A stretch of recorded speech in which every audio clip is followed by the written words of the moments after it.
The following presentation was recorded live in Las Vegas, Nevada for the 27th Annual International Association of Square Dance Callers. This is tape 15, Advanced and Challenge.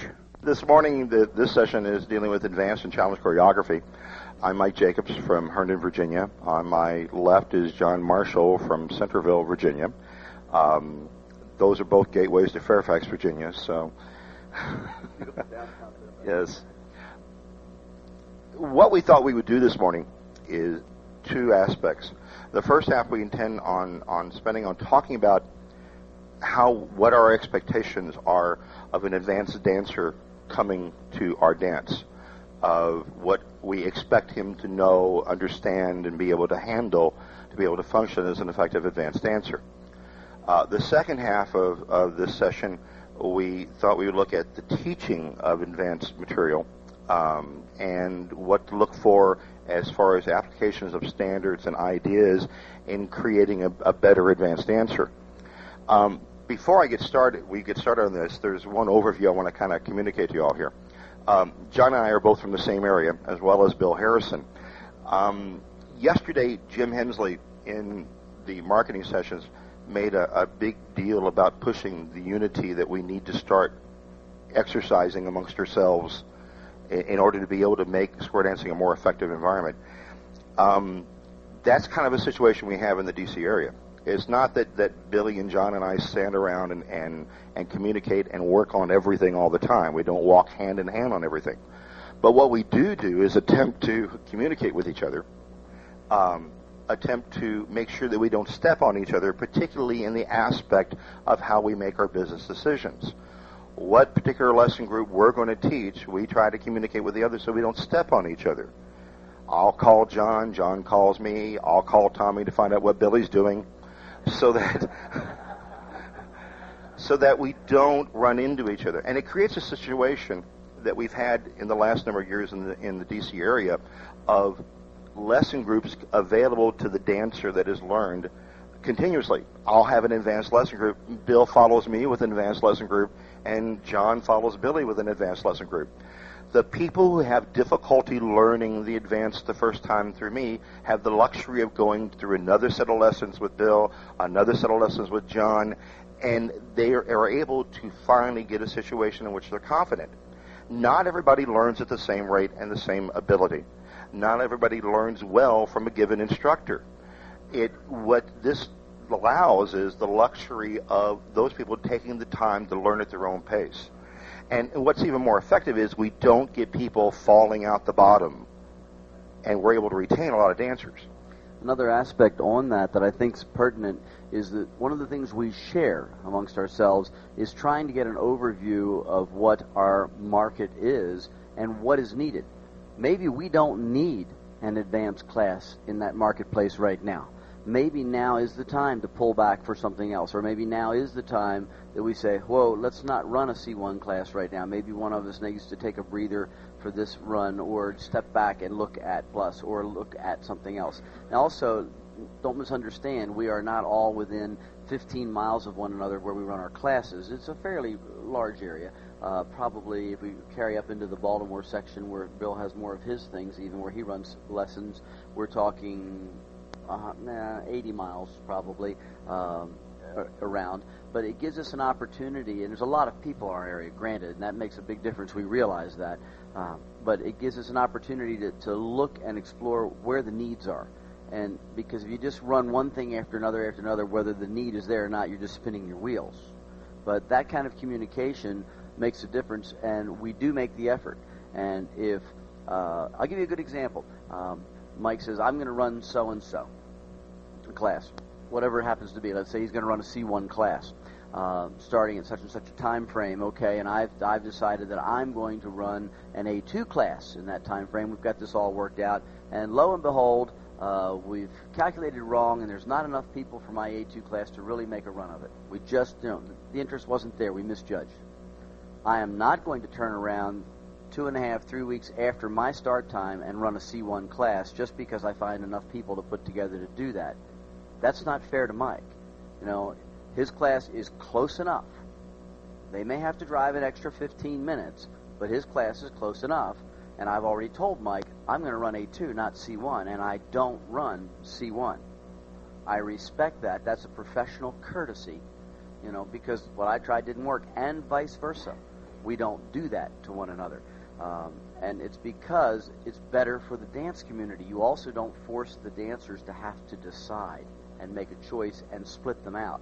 And it makes a big difference in the size of your class and how well that class congeals and holds together and completes. So you get more dancers in the long run that you end up sharing in the long run. We also try to coordinate to not be on the same nights with our regular dances of the different programs, also in the same weeks, although the way the calendar changes, that can't always be avoided. But the overall effort is there. The dancers appreciate that fact. Years ago in the D.C. area, the dance community was divided into this caller's dancers and that caller's dancers, and didn't make for a healthy environment in any way, shape, or form. One of the misconceptions that occurs is that you need to be the only act in town to have an effective advanced group or have an effective C1 group. It's far better when there's a community. Yes, I lose dancers to John. John loses dancers to me. We both lose dancers to... Well, we never lose dancers to Billy. That's true.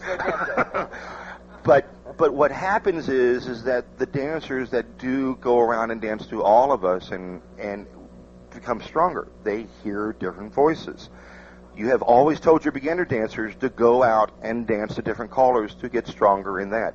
That introduction to a program exists at every single program. The comment I've heard from C4 dancers is that when they hear a new C4 caller, they really have more problem to him than an established one because they don't know what that new C4 caller wants. When they express something, they don't know how to interpret it and don't know their background in doing it. So you would think that a C4 dancer that's been practicing and working in this activity for quite a long time would be able to handle a different voice, but a different voice is as much of a problem to them as the new graduate out of a mainstream class. So that's a truism no matter what the program the dancers are dancing at.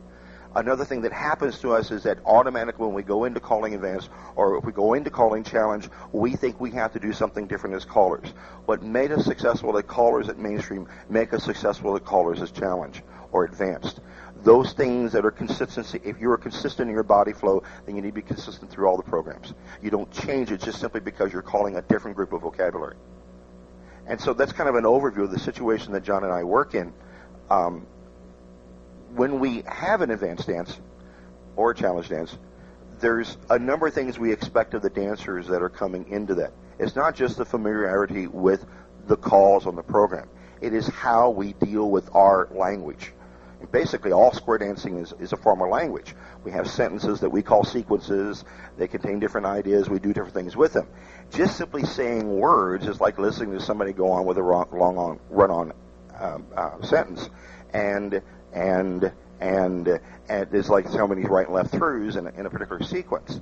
It doesn't mean anything, and you lose the sense of what you're doing.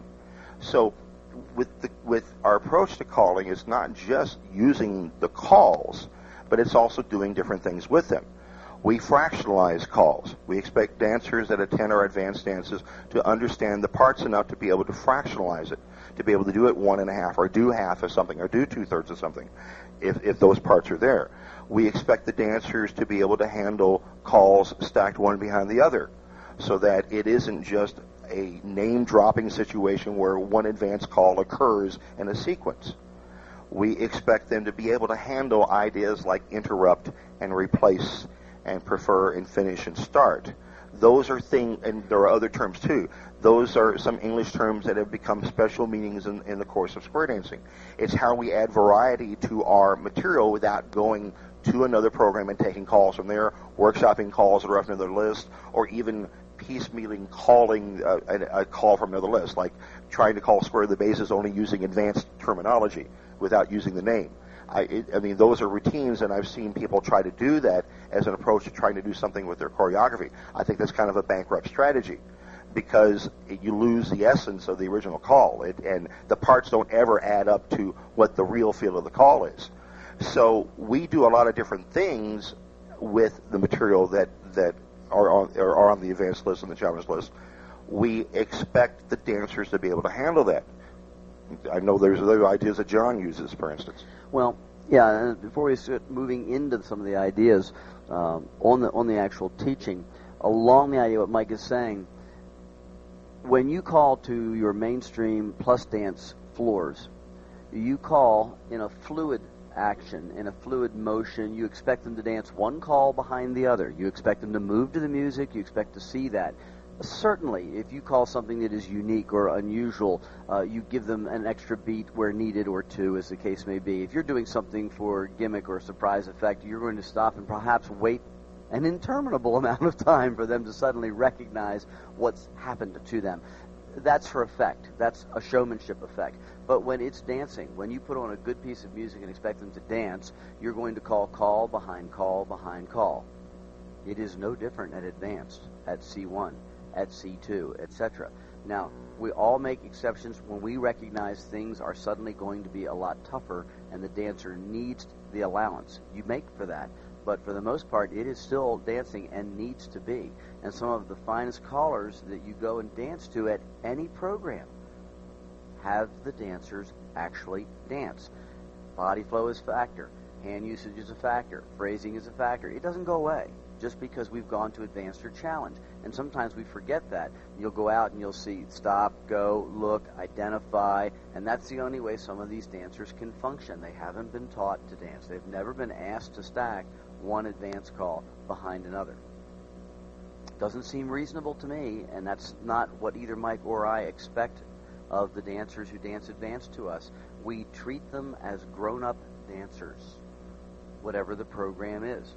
And it makes a difference in how the dancers respond to us. We also call to them in that fashion every bit with the tone in our voice and an attitude in the material of we fully expect you to do what we're presenting. We would not call anything to you we don't expect you to be able to do. And the mere sense of doing that to a floor of dancers, of presenting it in that tone and attitude, generates a level of success in and of itself, which is a little different. If you approach it tenuously, okay, well, no, I'm not sure if you're going to be able to get this, but I will, well, and you're really serious about it, not just joking with them, chances are you'll increase your failure rate. You'll invite a failure rate. So we do set the bar, and we're not afraid to set the bar. Another thing that we are not afraid of is to have advanced dancers crash on occasion. Right? It's going to happen anyway. Let it happen while they're aspiring to dance well and to dance, a full-fledged program. Not, oh yes, we know how to do turn and deal from there, and yes, we've done this piece of vocabulary and that piece of vocabulary. It is truly a program and truly a language, and you've stepped into an additional group of ways and ideas, and almost to the point of concept. Certainly when we go to C1, we begin to open that door. And that's what we're looking for, and we need to prepare the dancers to do that, and I think that's a big part of it. What I think we'd like to do right now is if we could get a square up, we'd like to show you some examples of how we've extended the material.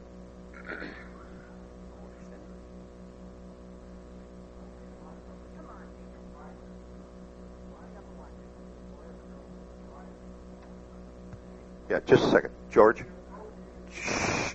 George, can you come and get a microphone and... Yeah. Because this one's being recorded. Would it be appropriate if we made a chair raid? We didn't need that. Thank you, George. I went next door. George, you might want to go outside over to the desk and ask Jerry if they can more chairs. I'm so happy you left. Now... Quick, lock the door. That's different out there. All the heads past the ocean, please. Extend. What we mean by the idea of replace is that part of the call is taken away and some of the call is put into its place. For instance, spin chain through, replace the last 3/4 turn. So let's get to that point. With a trade the wave. So thus the ending formation of spin chain through has changed, though it's created a diamond. One thing I like doing is replacing the last parts of calls, particularly the last part of large pattern calls, because it allows me to let the floor keep dancing while I talk to them. And ultimately, if you're replacing the last part of a two-part call, and it's a two-part call like quarter through, I don't have a lot of time to talk to them, which means that I've got to lecture them before they never start dancing the material. This way, I let the process start, and particularly the last part of the call is something that I can stop and do something with. Everybody flip the diamond. Good. Spin chain through, interrupt before you finish the last part. Now, interrupt means that we're going to put something in addition to, not instead of. Interrupt with a trade the wave. And now you still owe me the cast all three quarters, which many times I found that I still have to remind the dancers they owe me. But now I get a two-faced line resulting in the ending formation. So I've extended the material. I've done different things with it. I haven't left the list that I'm working at. And plus, my attitude is still one of I'm calling to advanced dancers, not calling to C4 dancers. So that the approach is achievable once I exert some control here, but I've added a lot of variety to what I'm doing. So I expect dancers that dance in my advanced dance to be able to handle this type of material. Aren't interrupt and replace really on the C1 list, though, not on the advanced list? And well, they're in the preface to C1. There is a preface. The concept of how we put the preface together is that we needed some place to put the explanation, since it had been being used all over the place, and particularly for people outside of the English-speaking areas of square dancing, they needed to have that material there to know that there was some other verbiage they were responsible for. But it was never an attempt to glue those terms to a particular program. I guess what I'm asking is it expected that we talk to all advanced dancers in the class context? I think what we're looking at is the reality. I think it's one case that we're looking at a situation where what is a list? Is the list the end wherewithal of the program, or it is how you start dancing the program?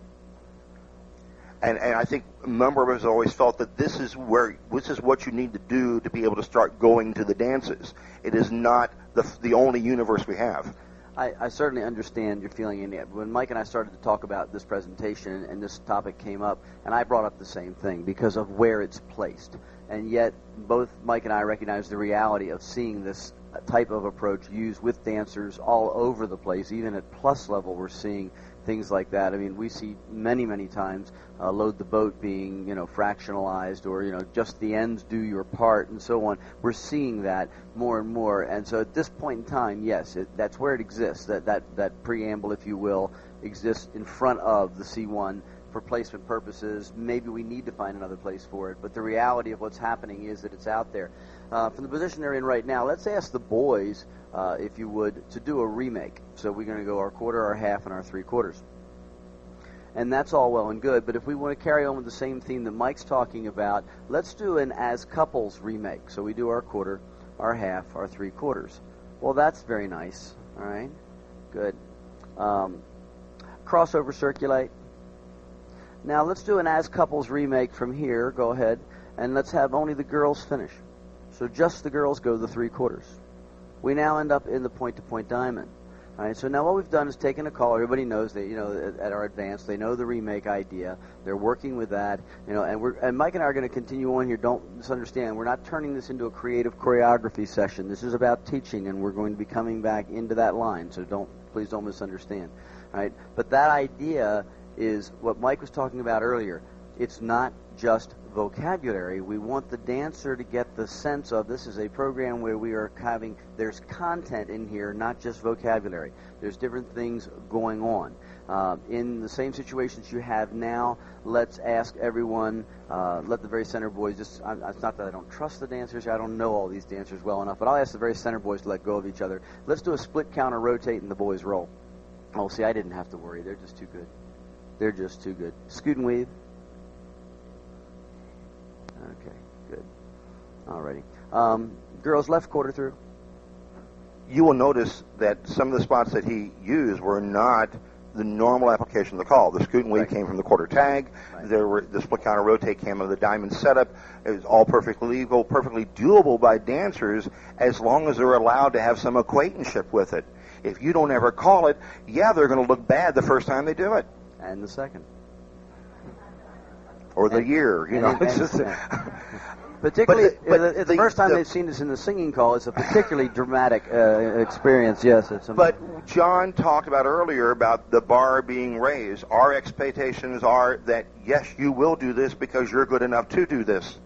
But what did I do when I asked the two center boys? In fact, I did know those two fellows, and I wasn't terribly worried, but I wanted the rest of you to see I was helping. If they had never seen it before, I was precluding, the failure that I was sure I would have gotten, right? The pitfall, looking for that. And that's one of the things that we do when we teach anything, isn't it? We look for where will they fail. If we can cut that out, we're ahead of the game. If we can take away where that problem's going to be, because right away we've isolated them. Go ahead. I'd like to go back to Andy's comment. We still need to face the reality that we're not creating something for a computer to then be able to make sense out of. We are talking to living, breathing human beings. It is a folk activity and needs to be treated as such. When our dances start to become simply an example of a discussion group of how many angels are on the head of a pin, then we really are starting to miss the boat. The vast majority of our dancers are English speakers. We have a responsibility to those callers and programs overseas that are not English speakers that we need to help them along to understand these comments. But at the same time, if I went out onto the street and talked to someone about replacing something, they would have the same expectation as the dancers out on the floor. So we're not talking about a foreign term like shakedown, regroup, total non sequiturs. You have no idea what it's about. We're talking about a term that the average English speaker outside this building would be able to understand. Okay, let's go from here. This is one of my favorite unusual spots. We have everybody do a facing diamond circulate. What shoulder did they use? Oh, somebody said what I was looking for over here. The inside shoulder. That was good. How many realize, we don't have to show hands on this, but it's interesting observation that some people were saying traffic pattern, it was right shoulder, but we keep talking about what shoulders get used for diamonds. What shoulder stays inside for diamond circulates? And that is as in all of them, right, Mike? Didn't we agree? It's the inside shoulder, right? It stays in.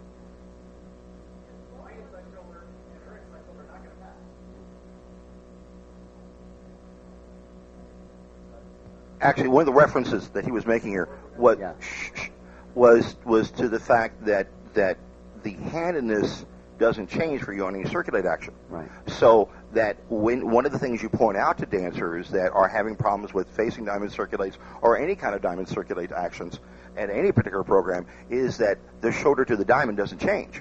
The shoulder to the diamond, not so much inside, but yeah. Which shoulder is to the... So the shoulder to the diamond remains the same on every diamond circulate, whether you're doing magic diamond circulates from C3 or facing diamond circulates at plus.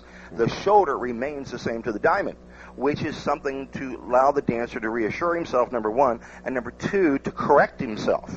Well, for when he turns around incorrectly, particularly on the facing diamond, or when right. some of He's them got are a chance to change. Diamond. George? Yeah. From there. Yes. From there. Yeah, we're not changing that aspect. No. We're not talking about changing that. No, what John was trying to talk about was keeping the shoulder consistent to the diamond. Right. Yeah. That was the point here, is that the same shoulder that is in stays in. Yes. We see no. But we see dancers often on facing diamonds, particularly we had just certain people, select people identified doing that. Boys, switch to it. I'm sorry. Yeah. You're dancing the boys' part. Okay, good. I'm just checking. Okay. If we were to ask at this stage of the game the out point person and the end to do a facing diamond circulate, why don't you go ahead and do that? All right. Now let's ask the center and the in and yeah, good. I've just done it to myself. Let's have the center and the nearest facing. You do a facing diamond circulate. Do your facing diamond circulate. Yeah. I would have just set it up other gender, but it would have worked out better. I should have put that together. Now, often we'll see on that one where the person coming to the out point position will try to turn around. They'll try to adjust. We see it many times. You'll see the dancer try to adjust to, quote, normalize or standardize the arrangement. If they keep the same shoulder to the inside of the diamond, the same shoulder to the diamond, if they had to the diamond, it retains. Can we get the center 4, if you would, to bend the line. We'll do it the easy way. Have you folks passed the ocean? This is my favorite spot. Now, Mike, where we can take our coffee break is if we ask for the quarter through forever.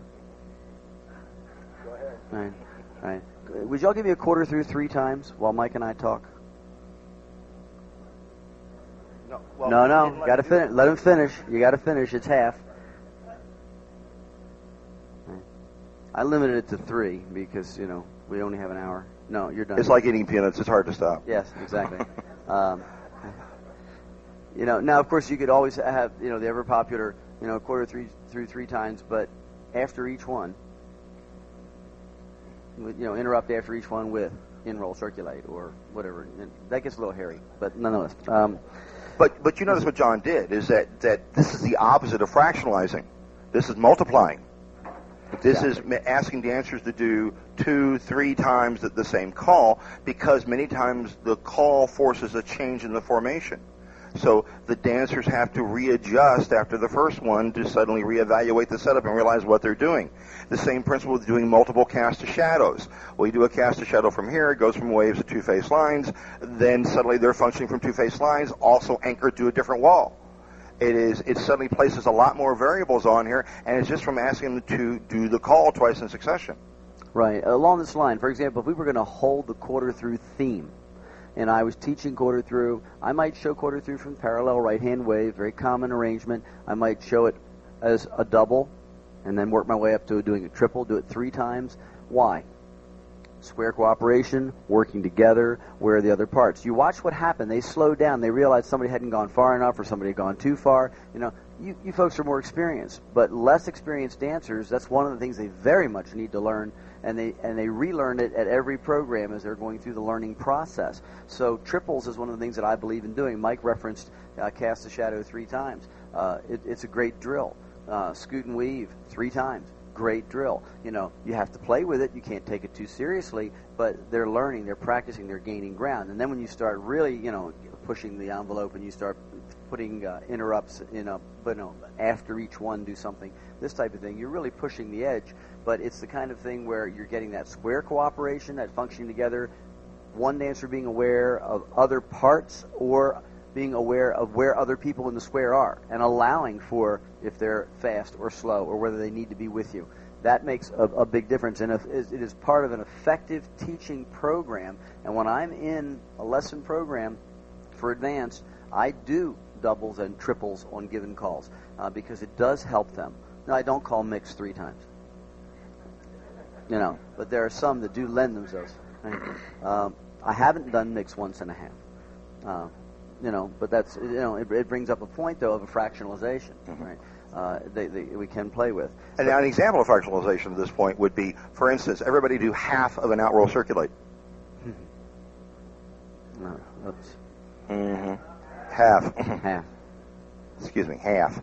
Now, so you notice suddenly we get a great formation change. We have all kinds of things we can do at this point. We have a center wave of 4 we can function with, the outside mini waves we can function with. We can function with the center 6. We have all kinds of choreographic variables that have now become available for us, and certainly there's lots of different things we can do with it from there just by the simple fractalization of a call. Let's see, what do we got? Girls recycle, please. Boys trade and row. Girls sweep. Everybody slide through. So those of you who are familiar with C1 dancing recognize this as a magic column. Big deal. The thing that we do have available here is we have some people facing, some people not. It becomes a formation available to do a number of things where some people are starting the call. Now, your first encounter with this is split square through, split square chain through. That's a natural part of the list. Some people start that call, and other people come in on the second parts of it. But watch what can occur. Those facing start a right and left through. So, veer left, tag the line, face in, slide through. Good. So, thank you for the styling lesson, Dan. Right and left through is a simple application, but we can make it just as hairy. Those facing start pass and roll. And that's one thing you'll find is that the person facing out never wants to turn around. And you have to be prepared to remind them to do it. That's the preparation ahead of time to go, what is going to be the problem solving needed in order to be able for the dancer to effectively get through this? Where is the possibility of their breakdown occurring, and where do I end up being prepared to help? Bombarding them with a barrage of cues to get all the way through is going to lead them down the path of disaster, because many people can't process all that information at that point in time, nor do they need to. It was probably very evident to most people that are facing they need to pass through. It is the people facing out that need to be reminded to do something. The people that are being surprised in the middle that need to start to do the turn through. Those are the places where the call would start to break down. That's where you need to be prepared to help if you are going to give help. If you are raising the ante with more positional material, then you don't help at all. Withdrawing the cues is one of the best way of raising the level. And the question that comes in the class program and in your teaching process, when do we take away the cue? Now, my process in classes is a little lengthy for some tastes, but other people like to do it that way. I'll teach a call the first week, or a number of calls, whatever I think is appropriate for the class. Second week, I teach the call again as if it's not been taught before. The third week, I review the call, which is a much quicker teach. And the third week, starting with the third week, I call the call every single night of class thereafter. One of the advantages to this approach, and I do this at all programs, and one of the advantages to the approach is if somebody misses week 2, in week 3, they're still getting the review. Or if they miss week 1, they're still going to get the second teach or the review teach, and in the week 3, they're still going to get the quick walkthrough at the very least. So they can miss 2 weeks without a problem. If they miss the third week, they're still going to come in, and it's not going to be the most tragic thing in the world. All right. After that, it gets to be a little hairy, but we've allowed for some space in there. But I also very religiously call every single time from that point forward. So a lot of reinforcement. Now, some calls don't need, a very heavy-duty teach in that second time, and certainly not in the third time. But I'm still cueing. At some point along the way, I do less of a cue. I get them started. At some point along the way, the cue just disappears. But they have heard it by then so many times they are cueing themselves, and this is for the dancer who perhaps, in many cases, has not gone home and gotten definitions, or that I haven't provided definitions to, who isn't studying, who isn't memorizing, but he's heard it through sheer repetition of the cue over and over again. It's there, it's ingrained, it's gone out of memory and become part of part of not memorization so much, but part of your knowledge bank, and also something they can draw on along with muscle memory and some of the things that Mike and I will talk about this afternoon. The structure that I use is very similar to John's, except that I pull the cue away much earlier, and the timing for the call becomes much greater. 3 or 4 days in case of the first motivate that I give out without a cue. But what I become prepared to do is to nurse. I like using medical terms a lot during the course of how I approach things. It is, nurses don't run in and slap oxygen on everybody every single minute. So the first time I give them the motivate to do after the initial teach without the cue is I let them struggle through it. I let them try to discuss it. Only when I feel like life and limb are being threatened out there do I start to give more cues, referee, try to give more information. Sometimes when I find them simply not being able to associate the command word with the actual dance action, do I start to prompt a little with the initial start of the call. But I try to take that away as soon as possible. I used to always be of the thought that if I just cue this all the time, that chant will stay with those dancers when they go somewhere else and hear the call. And what I found later on was that there was always a hesitation in people that danced to me because they were ignoring the word, they were waiting for the cue. And they could dance to the cues perfectly well. And so the first night with the C3 group that I always took this approach with, I took away the cues, and there was a lot of hubbub that night, but they finally started learning. They finally actually started learning the call. And so I tend to pull cues away much quicker and let them try to thrash it out, let them function amongst themselves, because they won't always just dance to me. And they need to be able to learn to work out on the floor together. And sharing information is another place of learning how to work out on the floor. Yes, Dan.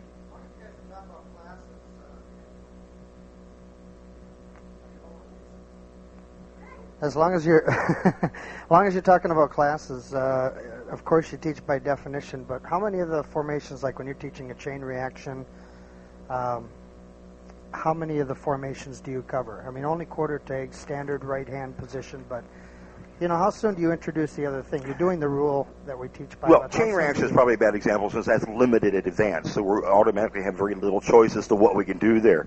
But let's take cast a shadow as an example. Okay, it's cast a shadow. I tend to only initially introduce from two-face lines, but then I vary all the people who are in the two-face lines. It's later on that then I introduce waves as a formation or the 3-in-1 line setup, so that it's separating the problem down so it's digestible by the dancers. If we assault them with every possible position, we're asking too much of them, I think, at a particular point in time. And so two-face lines start, at the same time, I think you need to always couch it in terms that can allow them to apply those ideas later on. In many of the education things, we're going to talk about it later when we get to the teaching of this, is it always points out that the initial teach, no matter what exercise and what different place you're going to, the initial teach is the key teach. If you make that dependent upon the scenario you're teaching it from, they will have a difficult time in the future applying it anywhere else.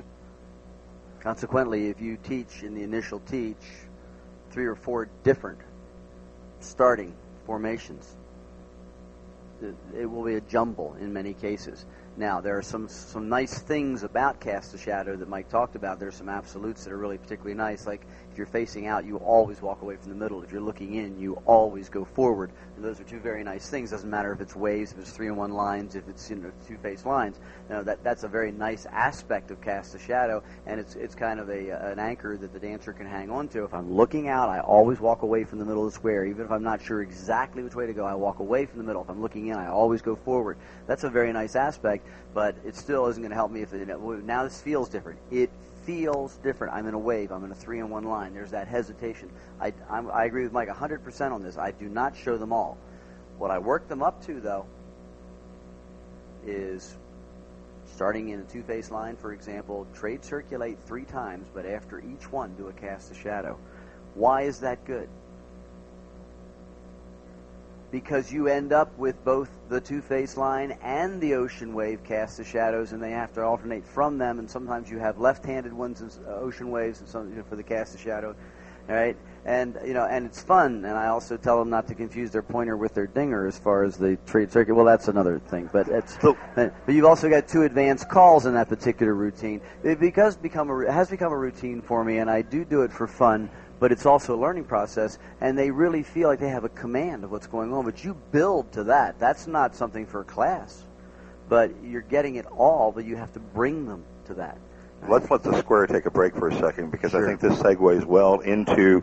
Yeah. There is one aspect that is the key to advanced dancing that is nowhere on the advanced teaching list, but it's exactly what John has been talking about here, and that's problem solving. If we can effectively teach the dancers at these programs to problem solve, then they can get through effectively through many of these routines. But unless we present the routines, there's no need to learn how to problem solve. So we need to present the whole process as a package. It's not just simply the vocabulary words, but how we call them that we need to introduce to the dancers that are trying to learn this particular program. And I think that segues into the teaching aspect. Some of you have been at teaching sessions before that I've done, and I've been trying to introduce the concept of learning styles. And just let's briefly review that, because what we're going to do is take a look at the advanced material in light of those ideas. There are 3 basic learning styles. There is those that are primary visual learners. Their main input of information is through the visual spectrum. It doesn't mean that, I have a hearing problem so I can't hear well. This is how you absorb information effectively. It may not mean anything about whether you're an artist and see things well or anything else. It is how you absorb the information, how you process it. Visual is one style, auditory is another style, tactile kinesthetic is a third style. And it is more than just touch when we talk about kinesthetic learning styles. It means, for instance, I'm a tactile learner. One of the things that occurs for me is that the only way that I can remember a phone conversation is to take notes in the process. The notes are meaningless. Many times they're just buzzwords, if they're there at all, but I can look at those notes and automatically go back to the entire conversation. If I don't do that, I won't even remember I've even talked to you. And that is an example of a tactile learner. I'm processing auditory information in here. Last year, Melton Luttrell said at one of our learning sessions and made a comment, he thought this was primary an auditory activity. We try to convey the majority of our information auditorily. It doesn't mean that the dancers process it that way. And we can paint word pictures. We can use visual clues inside the room. We have all kinds of methods of presenting the material that aren't just anchored to how we're presenting it through the machine here. One of the things that was interesting is that I thought later on, after Melton had made the comment, was that we had sat at a lunch table a couple years before, and he had pointed out that anytime you use a handshake grip with the person in front of you, you're going to pull by with them. And anytime you use anything with a forearm or a hands-up grip, you're going to be turning them. And that's a truism from mainstream through C4.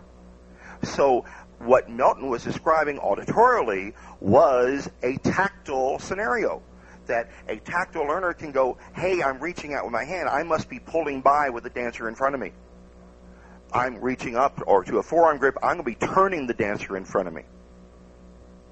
And so that's an example of a tactile type teach, is that you've helped inform that dancer of how the call feels in its process. Some of our problems that occur in the course of dancing, and particularly at Advanced and Challenge, is we have calls that make themselves feel similar to other calls. We have calls that feel like certain parts have been done when they haven't been done at all. And that's the difficulty that those dancers that are learning that have. We see them fail on the floor and think they're stupid. It's because they've learned differently. And we have to be able to analyze all these calls in those terms to understand what their problems are in absorbing the material. We have to free the dancer from our limitation of the microphone to try to find different ways of appealing to what his needs are. It means analyzing their learning styles, and it means getting familiar with the individual dancers. We need to know who they are, what their backgrounds are, more information about them, so we can find the best way of talking to them. John has a wonderful example of this. Okay. Yeah, there are a number of these, and I'm going to do 3 different calls from the advanced list, and I'm going to give one example that Mike was just referring to. Bear with me half a second.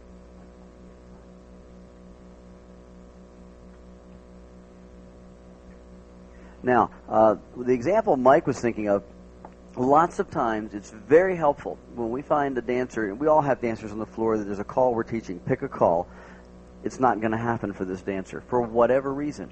You know, maybe everybody else on the floor is getting it but one dancer, you know, or one couple, whatever. We find that, and I always try to find a way to relate to this dancer if I can, particularly on a personal basis, one-on-one between tips, to see if I can get inside their head or look for a way to do this. It has nothing to do with the turntable. It has nothing to do at all with the tactile approach, the hand learning. I try to personalize it if I can. If I can't find another way to reach them, if I've tried all the other ways, alternative explanations, references, frames of reference, so I'll get with them personally. I had one dancer in a C1 class. He was doing fine on just everything. The man could not do triangles. Could not see triangles circulate for anything. Well, I happened to have gained the information over time, just in passing, that his prior job, he had recently retired from being an air traffic controller. Makes you kind of nervous, doesn't it? When you think about it. But it occurred to me, how could he do that job and not understand triangles? You know, I mean, something didn't make sense. And he's not seeing it. You know, I've got to find a way to make him see this. So I went to him, I took him aside, and I said, talk to me. I understand you used to be an air traffic controller. He says, yeah. And I said, talk to me about that. I said, you know, I said little bits of it on TV or in a movie or something, but how's that work? And I just engaged him in conversation for a while. And I put down a piece of paper, and I said, so show me, you know. And we have 3 airports in our area, and obviously the logical approach, right? I drew him in on it, and he's telling me about how there's a dot on the screen, and as it gets further away, the line gets longer. What do I care about how long the line is, you know? But he's showing me, and that's fine. So I said, I draw. I said, okay, well, if this is this airport and this is that airport and that's the other airport, and you had a plane that was tracking from one to the other, show me on the paper how that would look. So he draws it for me, and he connects them. And I said, George, that's triangles. So what do you mean? I said, that's triangles. I said, you need to look at triangles in the square the same way you used to do on that screen, and the same way the caller does from up here, the overview or the big picture. If you can, in your mind's eye, or even from within the square, step back and see the three airports, if you will, right? That's triangles. Now, sometimes the airport's over here, or over there, or what have you, but once you know that, that's what triangles are. The light bulb went on. The man could reference triangles from this day, right, instantly, from that point forward. Right? It was a frame of reference. So we have to find that. Now, can we do that with every single call, with every single dancer on the floor one-on-one? Of course not. But, you know, it's a way of problem solving for the individual dancer that didn't take up everybody else's time. And and we can find ways to do that. Now, can we do it on a broader scale? Yes, we can do that on a broader scale by watching what's happening on the floor and what are we seeing, and we're going to come to an example of that as we go through. We need to get a square up, but let me, Go ahead. as we get the square up, please, can we, let me make one comment on what John was talking about. That's a visual learner he described. And so one of the misconceptions we have is that if we have all these spots occupied on the floor, that those people will see that. Visual learners don't function that way. Visual learners need to see the pictogram. If we had shown that in some way, shape, or form so they could see the overview as opposed to the view from within inside the square, it's much easier to see. I've had dancers have problems seeing formations. I bring them on the stage with me so they can see the same overview that I see all the time. Dancers that are on the floor aren't always able to see it from the side. When you're calling material, it's much harder to see the formations and material that you're going through when you see it from the same level they're on. When you see the overview, it's just like looking at the checkers. When you're on the same level as the dancers, it's much harder to see. That's the dancer view of the square. And, I'm not going to pick on you, Peggy, but I got to. Dancers that are of smaller stature, whether they're male or female, have a harder time seeing formations, particularly if they're in squares with much bigger, much taller people, because they're blocked out. You're such a whiner. All the heads past the ocean. Extend. Everybody lock it. Good. If she's blocked out by a large person on this side, much larger than Dan, and on this side, there's no way she can tell what spot she's in that tidal wave. As far as she's concerned, she's not the end, but that's the only thing it can tell her, because she can't tell whether she's number 2 or number 3 in the wave. And we tend to start thinking of those people as bad dancers if they have problems. We don't realize what their problem is. The outside two dancers on the other side hinge. What? Okay, go ahead. Stay right there a second. Let me ask you to hold on that for one moment. Yeah. Mike did bring up a point there that's worthwhile, though. The dancer, the shorter dancer can't tell, particularly if they got in there out of a grand swing through, and he referenced Peggy's position out here on the end, right, had come all the way through the column, might not be sure where. But many times, one of the things we want to teach dancers is to be looking how they get into a formation, to have a sense of where they are going. This is something that we don't always think to teach dancers, but if they begin to learn as they're moving into a formation, to watch, I'm a center, I'm an end, I'm a leader, I'm a trailer, as they go. And it doesn't have to be a full-blown conscious thought, but as we remind them as we go, right, you will begin to know this ahead of time. Some dancers will do it instinctively. It's an intuitive aspect for them. They have a sense of awareness in the square of where they are at all times. Unfortunately, they don't all do that. But if they learn, if we teach them to be thinking in that process, it's part of the learning process for their success rate to be looking toward where am I going before I get there, and that will help in that particular situation. Thank you. The outside mini-wave dancers hinge. The center wave before take a peek and trade the wave. I'm not taking any chances. The triangle that John was talking about is these outside threesomes of dancers. But why should anyone look at that as a triangle? I mean, if you replace the people with dots on the floor and connect the dots by lines, you might be able to find the triangle. If you're highly visual, this doesn't look like a triangle. Our conception of choreography says it's one, but we are educating dancers that are coming into the activity that don't have our basis of viewing it. So because a dancer may find a hard time in seeing the situation, understanding it, doesn't mean they're dumb. It means they're from a different learning background and they don't have the ability to see it as well. It's hard to visualize this from being on the same level as a triangle of dancers. If we were glued to the ceiling here looking down on it, it might look more like a triangle. But dancers dancing on the floor don't have that luxury. And so they don't see it. And until we educate them what these formations look like, it's going to be great difficulty in finding a way to be able to get through it. The wave in the middle, explode the wave. The outside girl, the girl facing out to you, turn back. Good. Everybody swing through. Scoot and weave.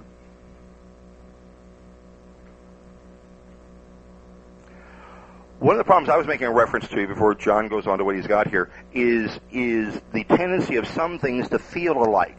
It only shows up in the actual dance of the call. When we teach the call, everything looks wonderful. When we teach Motivate, I want you to watch the girl in the center that's facing out. Everybody do an all A circulate. Good. Now, the center is cast 3/4. The ends go halfway more. Now, you'll notice that that girl that was in the center facing out has done what is being accomplished as a 5/4 turn, which we always say, oh, God, that's horrible choreography. I mean, if you'd called spin the top in the center's trade, everybody jumped all over you. But that's just what they did. Their bodies flipped over just like a trade, even though it was a circulate that did it, and then they cast it 3/4 more. Now, in the course of it, go ahead and finish the Motivate. Star turns, outside trade, yada. Boys run around the girls. Past the ocean.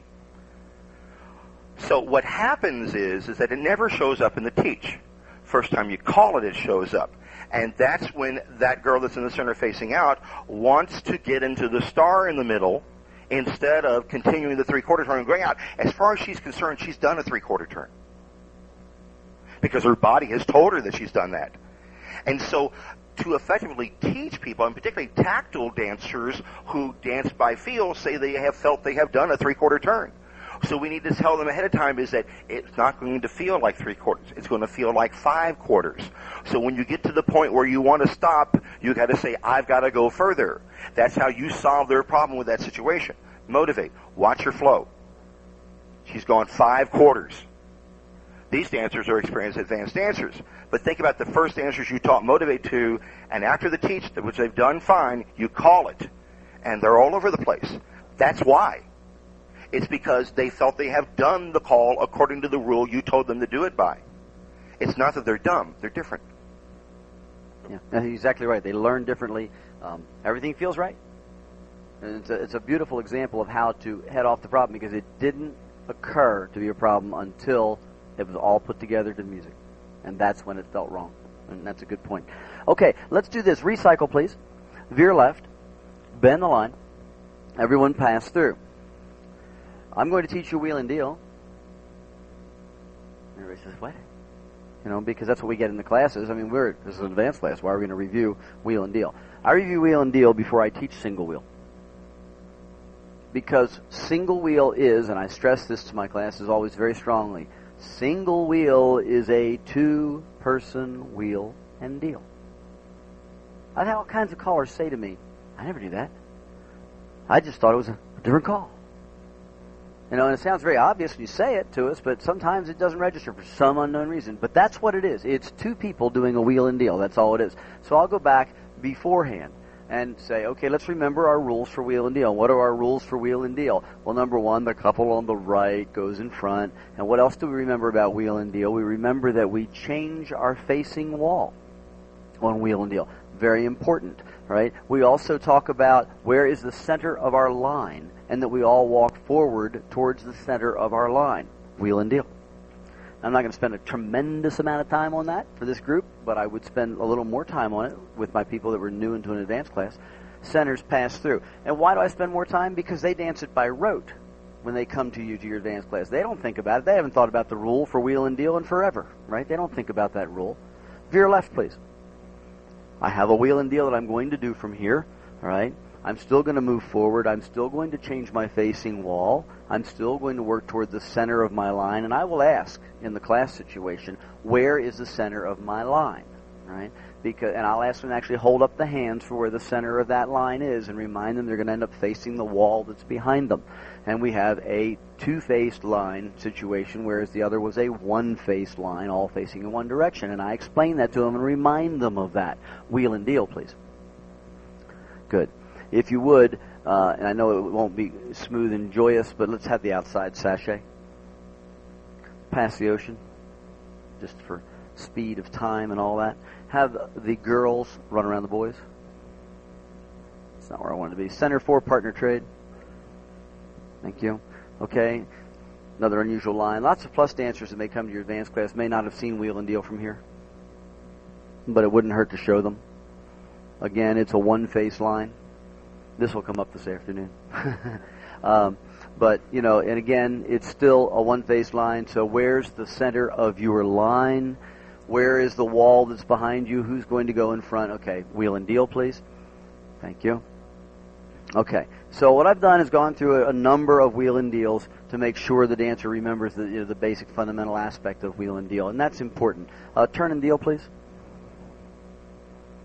Okay, star through, pass through. Now, what I will do here is this. Wheel and deal for me one more time. Center, star through, and pass through. I will normally not start from a line of 4 when I'm teaching single wheel. I will normally start with 2 couples, that can work with the partner. And I explain to them that single wheel is a call you're always working with your partner. And I stress that. So it's another aspect of what we're doing here. Now, Mike's going to come back and touch base on all the different things that I've shown you about learning techniques with this call. So I'll leave that for you, Mike, okay? But we now have 2 people working together, and I'm telling you, you have a 2-person line. Where's the center of your line? I'm talking to the ones that are facing out at the moment, because which wheel and deal do they all learn first in beginner's class? Most of the time they learn the one in lines before facing out. So now it's a 2-person line. If I end up with somebody who has a problem, I could tell them it feels like the one you did before, only there's like dead weight on either side. You don't have to worry about them now. They're gone. You don't have to worry about that. The one on the right's going to go in front. You have to face the wall that was behind you. Right? And I also give a little extra help.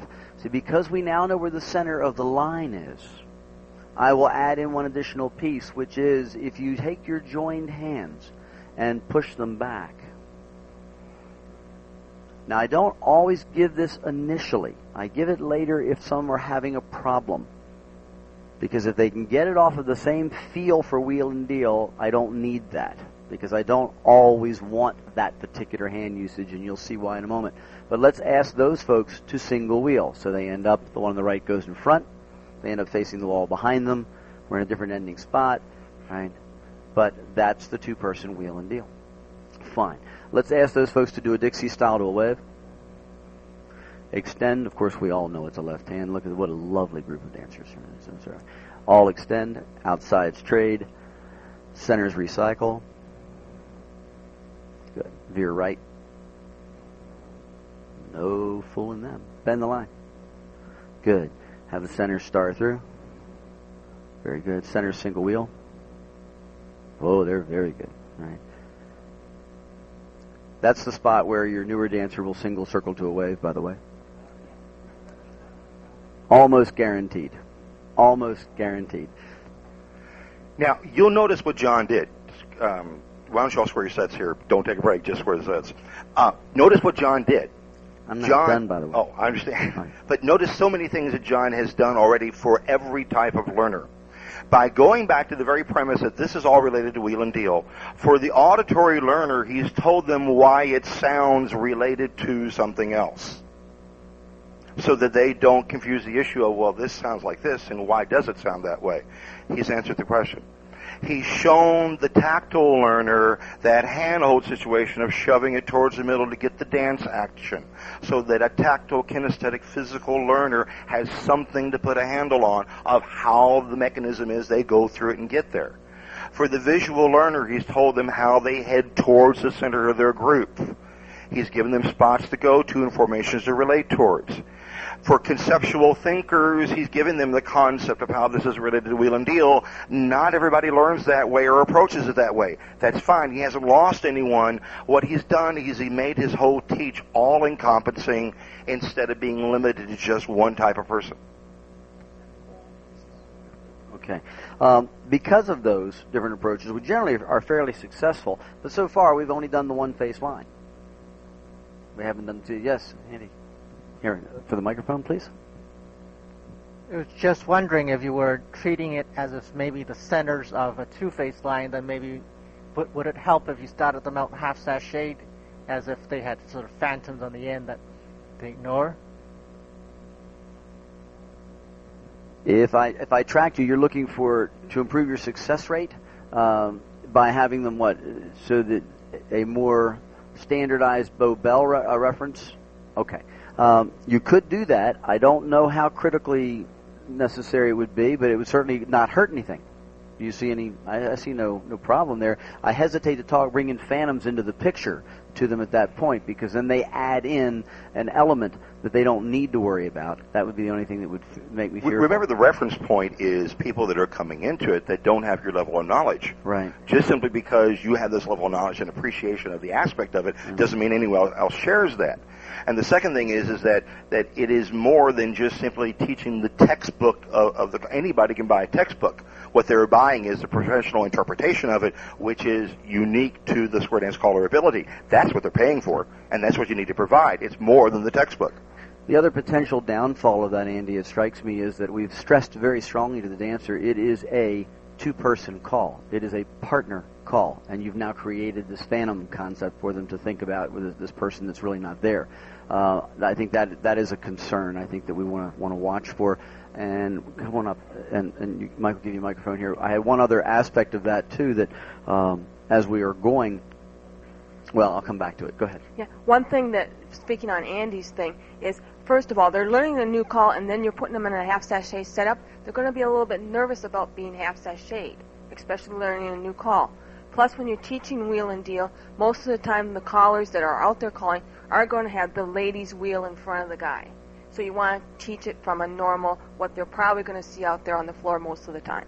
Okay, Lynn. Again, the wheel and deal that most folks learn is with an as-couple situation, a standard type couple, boy-girl. So they're both going to the right. It's not beta. It certainly wouldn't hurt. Let's do this. Can we have the head boy run right? Now, in talking to these folks in this situation, again, I'm dealing with my partner, and I'm going to ask them in their two-face line, one facing one direction, one facing the other. Don't look at your watch when I'm calling. It makes me very nervous. And see, Dan, you got to get with it. I know there's no music, but focus. All right. Now, in this.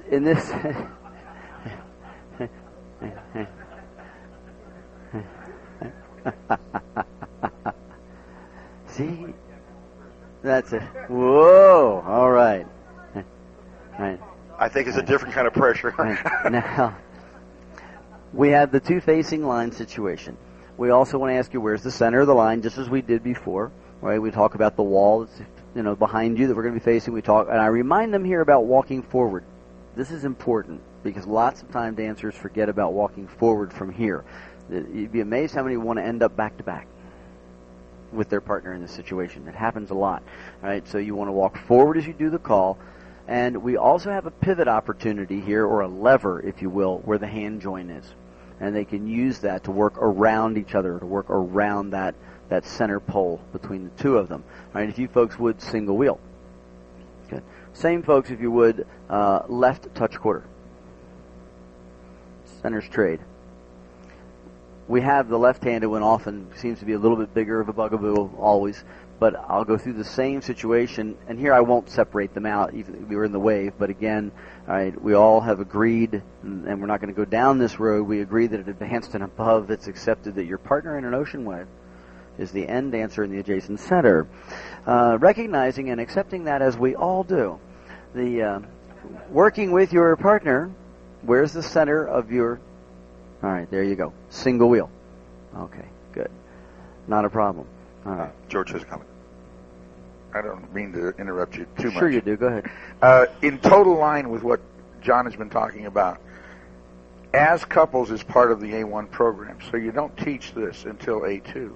And I've had tremendous success not only using everything that he's mentioned, but also by pointing out and leaning much more heavily upon the fact that wheel and deal is done as couples.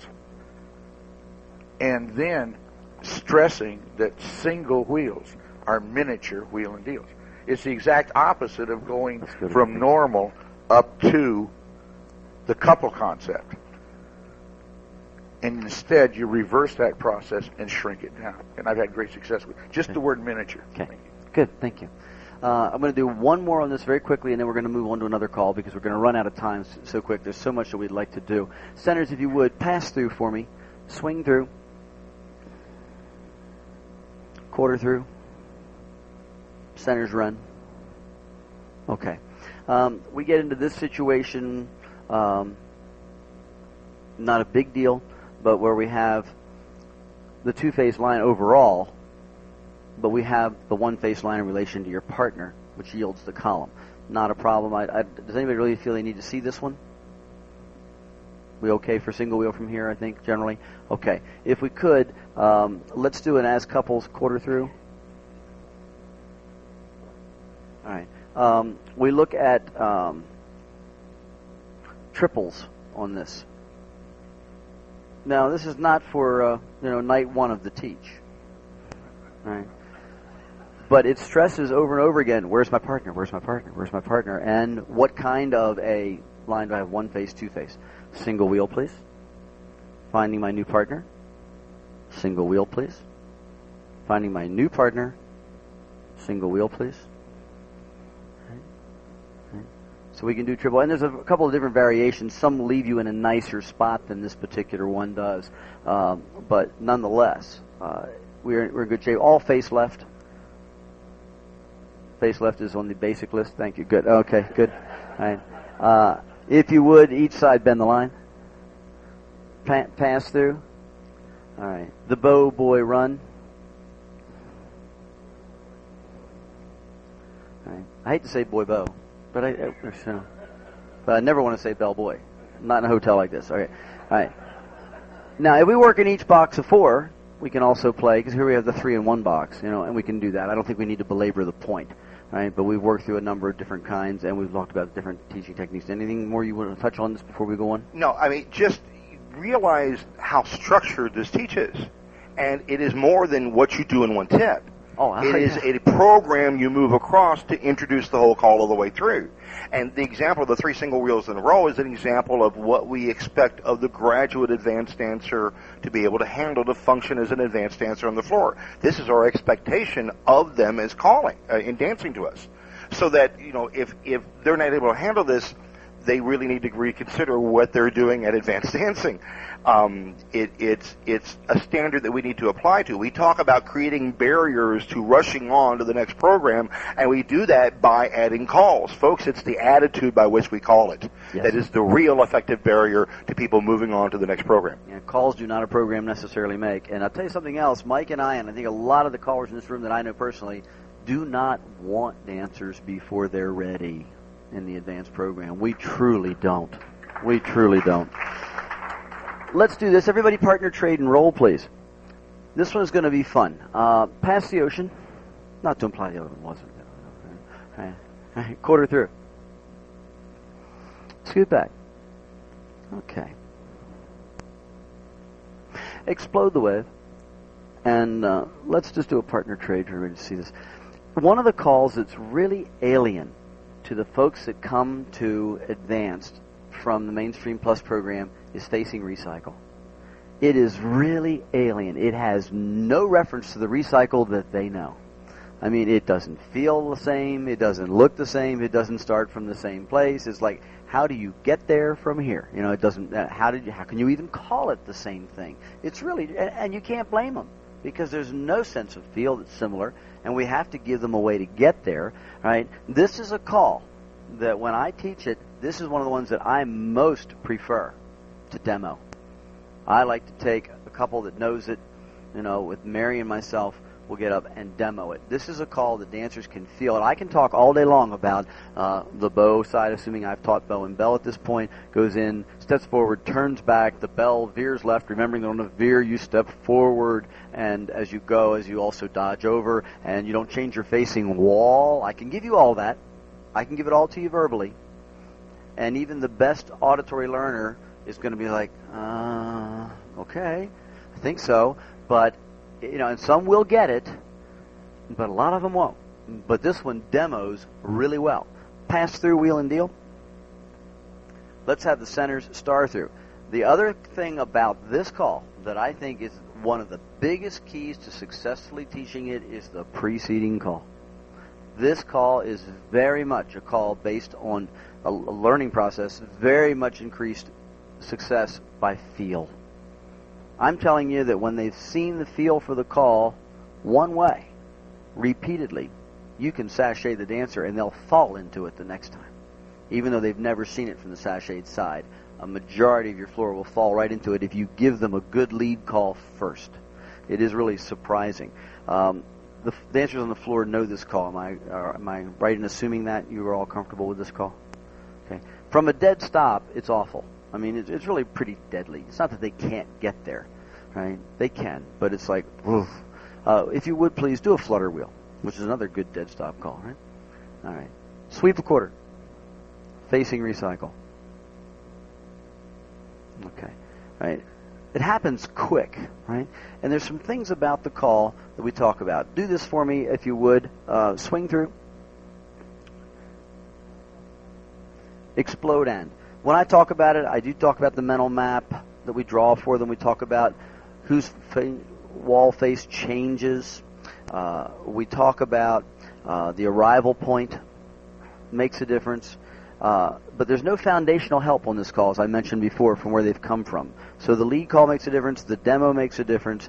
The leading call. I'll use wheel and deal. I'll use flutter wheel. I'll use recycles first. I'll use linear cycle. I'll use turn and deal. All of those are good lead-in calls as long as you're careful not do 19 in a row because you're going to get overflow problems. But there's a fair amount you can do there. But one of the interesting things that has come out of this call, just recently for us, I was working it, and people were watching the demo, and out of nowhere, the girl started saying, "Oh, you change hands." And I'm like, "What are you talking about? It's a no-hands call." And I did it somewhere else, and some of the girls said, "Oh, you change hands." And I'm like, "Where are they coming from with this?" And Mary's in Square said, "Oh, I see what they mean." Right? And that's exactly right. We need to hear what our dancers say to us because they have a different perspective. I can talk about the boy in number one position. He steps in, he turns back, he changes his facing wall, and I can say all I want. Now, ladies, you're going to stay with him, you're going to veer over, you're going to step up, you're not going to change your facing wall. But if I didn't tell her to change hands and she tries to keep that same hand with that guy, she's going to hurt herself. Right? But if I say to her, now you'll change hands, you'll give him the other hand as you go across, it makes all the difference in the world. And I never thought of that. And I've been teaching this for 20 years. And the startling thing here is that explains the difficulty on the first teach. Yep. We see the women trying to do every which way but Sunday went over there, and we don't know why. We keep thinking, hey, didn't you hear me? You're not going to change the wall you're facing. As far as they're hearing, I'm not changing this handhold. Yep. And what we need to do is tell them what they're going to feel as they do it. The wall looks the same, the hand changes. And so now we've given them a complete picture of what they're doing and not just a partial one that's based on our prejudice. So we have to hear them because they will see or feel something that we don't. And it's not just because it was on the bell side. We'll have things like this occur from the bow side. So same folks pass the ocean, extend the tag,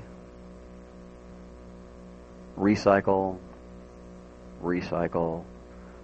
oh, the doo-dah-day. Okay. If you would, you want to go further with that, Mike, or you? Yes, really quick, because I want you to notice what they did. Everybody swing through real quick. Watch their hands. Guys, dance it just the same way you did it for John. Recycle. And it's not just the girl changing the hands. The guy is reaching over and helping to manipulate it. Right.